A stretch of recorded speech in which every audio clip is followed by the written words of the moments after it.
But I mean, the band had plenty of experience of playing live. Enjoyable. It was great. It was fantastic, and logistically, it was organised by, you actually made the album, which is quite curious because you don't really know when you're going to finish the album. When people talk about Dire Straits, they often think immediately of Mark Knopfler, with his curly hair, signature headband, and those masterful fingers gliding effortlessly across the guitar. But behind the roaring applause and dazzling stage lights, there was always someone standing a few steps back, calm, soft-spoken, yet utterly essential, John Illsley. As the only bassist who remained with Dire Straits from the very beginning to the end, John was never loud, never showy. He never chased the spotlight, never made headlines with shocking statements, and never got caught in scandals. He simply played, quietly, precisely, with a depth that made every note feel like a reflection of a memory. But John Illsley wasn't just a musician in someone else's shadow. He was the man who witnessed every rise and fall of Dire Straits, from the hungry, damp basement days in London to selling over 120 million records worldwide. He was the steady hand guiding them through massive world tours and the quiet glue during times when internal conflict nearly tore the band apart. He survived, not through fame, but through a quiet strength that no one else could replace. From the outside, his life might look like a straight line. No noise, no storms. But if you listen closely, you'll hear something else entirely.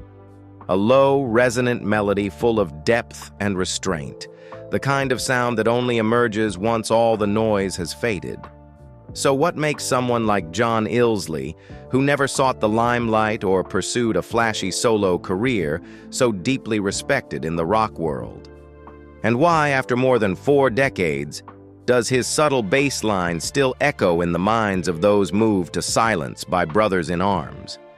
This is the journey of an artist who never needed to stand center stage, because he was always the quiet soul behind every anthem. Early life. John Edward Illsley was born on June 24, 1949, in Leicester, England, the youngest of 4 siblings. His father, Wilfred Illsley, served in North Africa and Sicily during World War II before returning home to work for Westminster Bank, eventually becoming deputy branch manager in Market Harborough.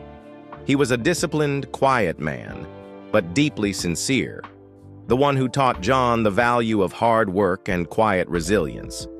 His mother, Florence Illsley, née Robinson, was the daughter of a school headmaster, gentle, thoughtful, and deeply passionate about the arts. She was the first to awaken in John a love for music and painting, through quiet afternoons spent listening to the radio together, or her gentle encouragement whenever her son wanted to chase something out of the ordinary. The Illsley family lived in the peaceful town of Market Harborough, where the River Jordan wound its way through green pastures. John's childhood wasn't marked by dramatic upheaval, but rather by the kind of quiet, formative moments that shape a thoughtful soul. Fishing by the river, cycling through open fields, listening to guitar melodies echoing from the BBC. No one in the family was a professional artist, but in that steady, loving, and unpretentious environment, an artist began to take root. John attended boarding school at Bromsgrove School in Worcestershire, where he first took a serious interest in the arts. But it was at Goldsmiths College, University of London, a hub for dreamers and rebels, that he truly found his calling. Though officially enrolled in sociology, most of his time was spent immersed in music, painting, and sleepless jam sessions. By day, he worked jobs in timber trading and bookselling to support himself. By night, he painted, played music, and envisioned a future that had nothing to do with office desks or bank ledgers, unlike his father's. It was at Goldsmiths that John met David Knopfler, a fellow student, a kindred spirit, and eventually his first bandmate in what would become Dire Straits. A meeting that seemed casual at first, but would turn out to be fateful. Not everyone emerges from a turbulent childhood. Some people come from calm beginnings and carry that stillness like a quiet kind of strength. John Illsley wasn't shaped by dramatic tragedy. He grew from steadfastness, quiet perseverance, and a love for the arts nurtured in a simple, stable home. And sometimes, that's the surest foundation for an extraordinary journey. Early career. In the mid-1970s, London was a cramped and unforgiving place for young people with artistic dreams. John Illsley, freshly graduated from Goldsmiths, was struggling. No money, no stable job, no clear direction, just music, and a quiet conviction that his life had to follow a different path. Around the same time, his college friend David Knopfler was also playing music part-time, writing songs in a modest rented flat in Deptford, South London. David and John decided to split the rent, a small decision, but one that would eventually lead to the birth of one of the greatest rock bands of all time. In that damp basement flat with peeling walls and creaking floorboards, they started playing music together just to pass the time.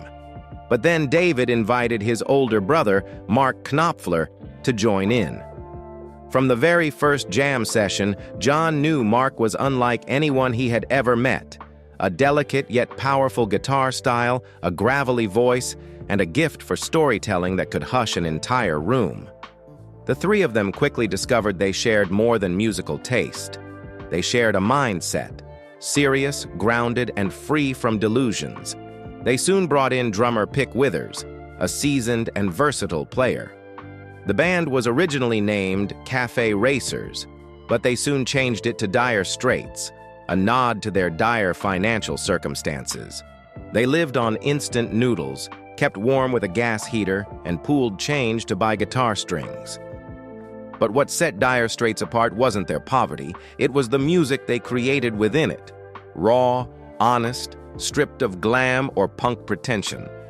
Illsley's bass, low, steady, and exact, became the backbone that held every song in place. Mark composed and led the melodies, while John grounded the emotion, keeping the music anchored and cohesive. One night in July 1977, they recorded a demo of Sultans of Swing in a small West End studio. No one expected that track to land in the hands of BBC DJ Charlie Gillett, who played it on air on BBC Radio London. After a single broadcast, the name Dire Straits began to ripple through the British music scene. From a cramped basement apartment to the national airwaves, John Illsley's musical journey didn't begin with bright lights or roaring crowds. It began with quiet perseverance. He wasn't the lead singer, nor the main songwriter, but from those very first days, he was the pulse, steady, irreplaceable, of a dream just beginning to unfold. Career breakthrough. When Dire Straits, the band's debut album, was released in 1978, no one in the group imagined they were about to shift the tide of contemporary rock. But Sultans of Swing, the standout hit, did exactly that. A song driven by clean, articulate lead guitar, tightly woven rhythm, no flamboyance, no noisy distortion, just storytelling through sound. And within that structure, John Illsley's bass pulsed like an underground current, steady, subtle, but absolutely essential. After signing with Warner Brothers, Dire Straits quickly became a global phenomenon. While many bands were swallowed by sudden fame, Dire Straits chose the slow and steady path, and Illsley was the quiet force keeping that machine on track. He didn't talk much in interviews. He wasn't the one making speeches on stage. But in the studio, he was the voice of calm reason, the glue between Mark Knopfler's creative genius and the rest of the band. When David Knopfler left the group in 1980 after clashing with his brother, it was Illsley who remained, becoming the anchor for Mark as they pushed forward with Making Movies, one of their most acclaimed records. The 1980s saw Dire Straits rise to the very top of stadium rock with albums like Love Over Gold, 1982, the live album Alchemy, 1984, and especially Brothers in Arms, 1985, which sold over 30 million copies worldwide, won 2 Grammys, and became one of the first albums released on CD, helping reshape the music industry. On stage, Illsley often stood to Mark's left, bathed in soft light. his blonde hair and ivory Fender precision bass unmistakable. He didn't dance, didn't turn his back to the crowd, didn't show off. He simply stood there, eyes closed, fingers landing exactly where they needed to. In tracks like Your Latest Trick and Ride Across the River, his bass flowed like smoke through the horns and guitar lines, drawing listeners into a world both expansive and intimate. But the spotlight had its cost. By the end of the decade, endless touring, media pressure, and creative exhaustion strained the band. Mark Knopfler, bearing the bulk of songwriting duties, began to pull back. After On Every Street, 1991, and its accompanying tour, the band fell silent. In 1995, Dire Straits officially disbanded. John Illsley didn't protest. He felt no regret. He knew better than anyone. Some things, if stretched too far, lose their original beauty. For him, Dire Straits was never a money-making machine. It was a journey, and sometimes the most beautiful journeys are the ones that end at just the right moment. With over 120 million albums sold, Dire Straits became legend. But behind every number stood a quiet man, steady, loyal, and always lifting the whole from the shadows. People may remember Mark Knopfler as the brain of the band, but the heartbeat, undeniably, thumped in time with John Illsley's bass. Post-Dire Straits.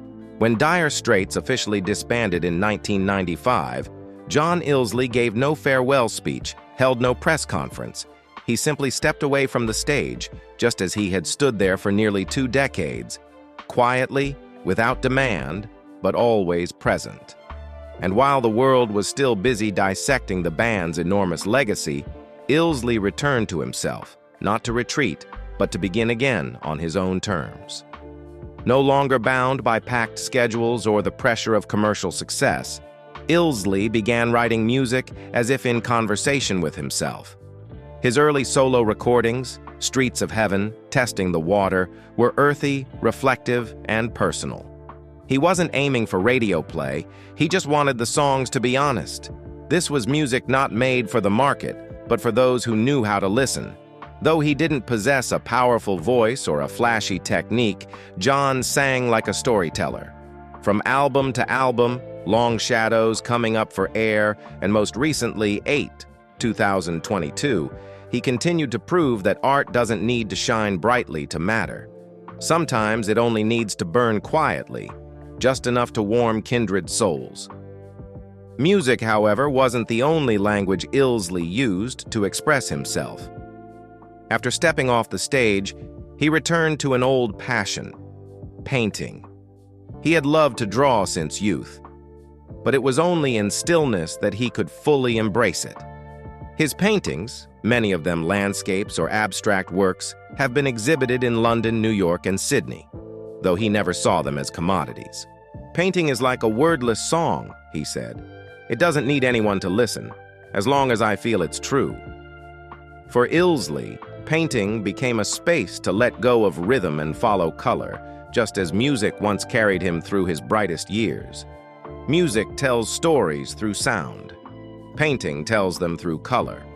And writing, perhaps, is where John speaks most clearly and intimately. In 2021, he published his memoir, My Life in Dire Straits. Not to glorify the past, but to finally give voice to the thoughts he'd always kept to himself. The book takes readers back through the early days, from the damp basement in Deptford to the glory nights at Wembley. He writes about his friendship with Mark Knopfler, about backstage losses, and the weariness that comes when success becomes a burden. There are no sensational scandals or dramatic revelations, just a calm, reflective voice, like his bass playing throughout his career. Understated but deeply resonant. From music to painting, from stage to page, John Illsley's post-Dire Straits journey has carried no roar of applause, but each quiet step has only deepened his artistic identity, a man who chooses authenticity over fame, slowness over spectacle, silence over noise. To him, art never ends. It simply changes form with each season of life, as long as the heart still has something to say. Personal life. If John Illsley's music is a deep, flowing river, then his personal life is the quiet source upstream, nurturing every emotion with calm persistence. Never loud, never courting attention, Illsley has never let the world see a version of him off stage that differed from the man on it. Composed, loyal, and so private he almost seems to vanish in plain sight. And yet, within that silence, his life reveals a rare depth, not through scandal or spectacle, but in the quiet strength with which he meets the world. At the height of Dire Straits' global fame, John didn't move to Hollywood or New York like so many of his peers. Instead, he settled in Hampshire, a peaceful region in southern England, where winding country roads lead into quiet valleys and where he could step out of the shadow of celebrity and return to being a husband, a father, and a man of the land.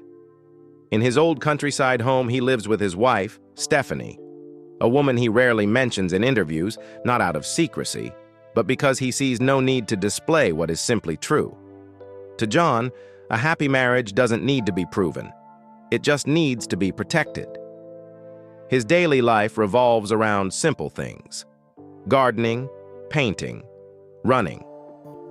The East End Arms, a local pub where most patrons have no idea they're being served by a founding member of one of the greatest rock bands of all time. And John never tells them. They come for a pint.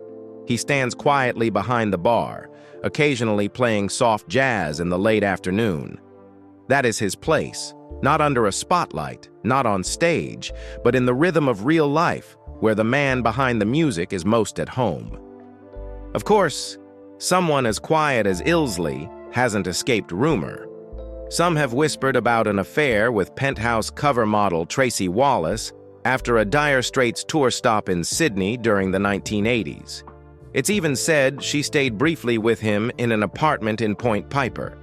But John has never confirmed it, nor denied it. He simply said nothing.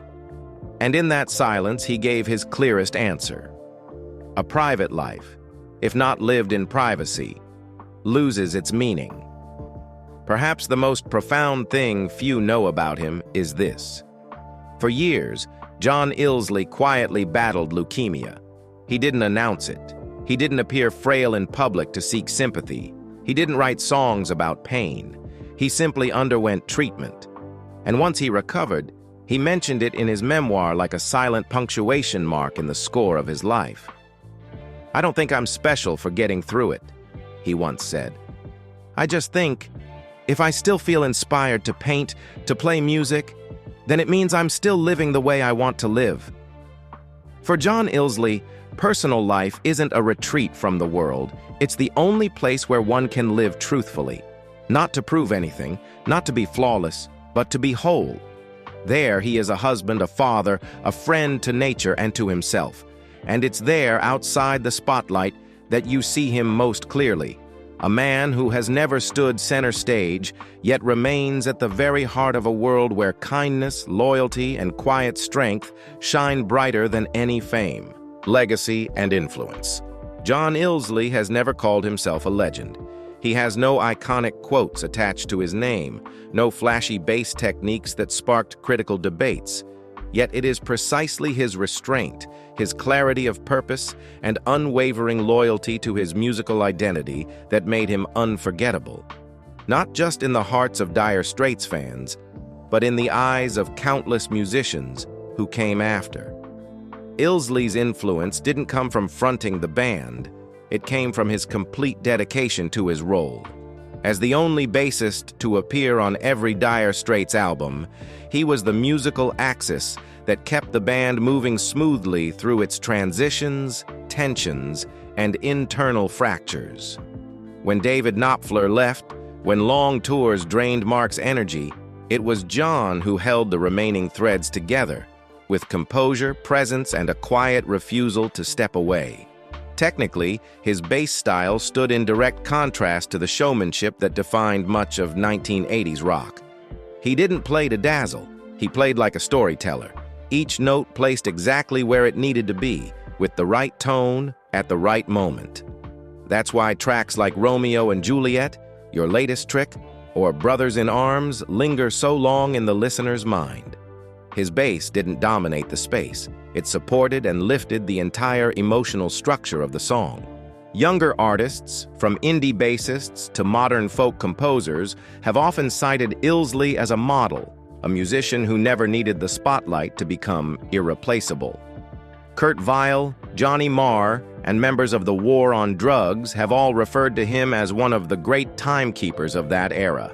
Because Illsley didn't play to be remembered. He played so the songs would be. And that, quiet, selfless devotion, is a rare kind of greatness.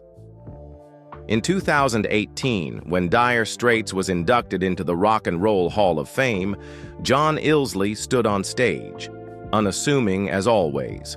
Mark Knopfler didn't attend. Other members were present, but silent.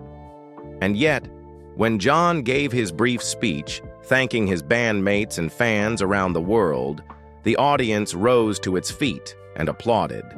Not because he had done something grand, but because he had remained faithful to something ordinary, with such quiet conviction that it became extraordinary. John Illsley's legacy isn't marked by blazing solo records. It's defined by presence, steady, refined, irreplaceable in every musical story Dire Straits ever told. And in an age where everyone is racing to stand out, he left his mark by choosing to step back. That's not just a musical style. It's a philosophy of life. Life today. Now in his 70s, John Illsley continues to nurture his passion for music and art with unwavering dedication, but entirely on his own terms. Instead of dazzling stage lights or whirlwind world tours, he chooses the calm of the English countryside in Hampshire, where every quiet moment with family and close friends is a blessing. The East End Arms, the pub he runs with his wife, has become a cherished local spot, not a shrine to rock history, but a humble place where Illsley is simply the friendly publican, always ready to listen. Still, John hasn't stepped away from music. He regularly performs live and curates personal tours that reflect his quiet integrity. In autumn 2025, he launched The Life and Times of Dire Straits, a series of intimate events across the UK, blending performance with storytelling. Fans were invited not just to hear the songs, but to walk with him through the highs and lows of the band's journey. Beyond music, painting remains a profound source of inspiration.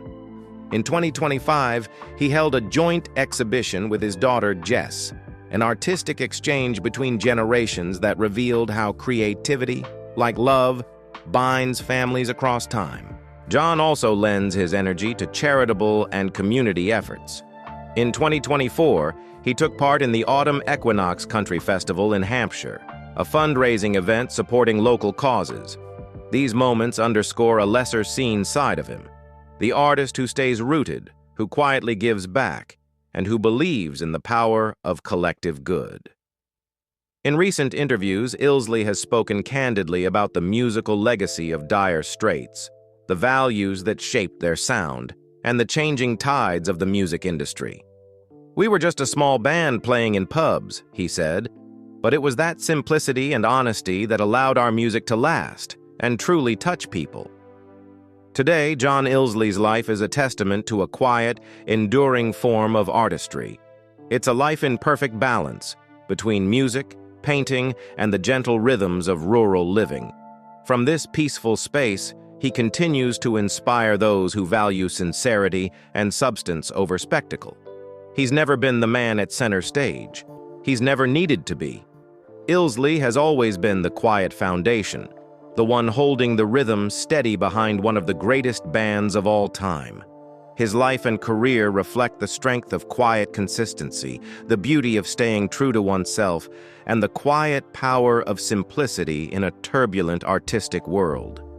From those early days in a cramped basement flat in London, to sold-out tours before millions, from deep bass lines on iconic records to honest reflections in his memoir, John Illsley has crafted a portrait of an artist who never needed to shine in order to be seen.